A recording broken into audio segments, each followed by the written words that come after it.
हजरात एक ज़रूरी ऐलान सुनो। मेरे मुल्क च सैलाब आया है जिन्हें बड़ी तबाही मचाई हुई है।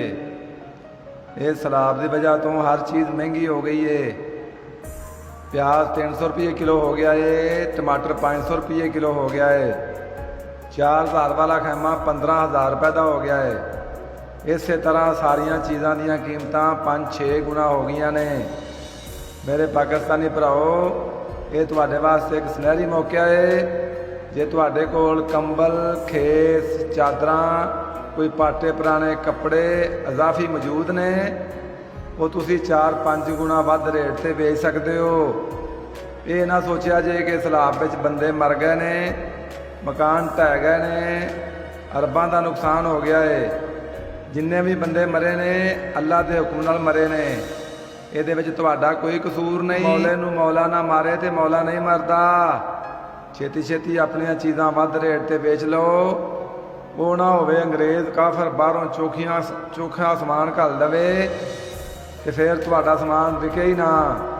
क्योंकि अंग्रेज़ काफर दीयां चीज़ां दा एक बड़ा वड्डा नुकसान है कि जदों भी उन्हां ते कोई मुसीबत आउंदी है तो उन्हां दीयां चीज़ां दा रेट अद्धा रह जाता है। तो साड़ियाँ चीज़ां अल्लाह के फजल नाल हाई क्वालिटी दियां ने। इन्हां दियां कीमतां मुसीबत वेले घर पईयां दियां 4-5 गुना वध जांदियां ने। लिहाजा तुसी इंसानी हमदर्दी के चक्करां च ना पिया जे। इस मौके तो फायदा उठाओ तो नाले उमरे भी खुले हुए ने। इस कमाई नाल तुसी उमरा भी कर सकते हो। ये सैलाब रोज़ रोज़ जे आउणा, फिर साल बाद ये मौका मिलना जे। हो सकता है उदों तक जिंदगी रवे ना रवे। पहले भी साढ़े पाकिस्तानी भरावां ने बड़ा फायदा उठाया सी। करोना के दिनों में 10 रुपए का मास्क 150 रुपए का दिता सी ते अज वो बड़े सौखे ने।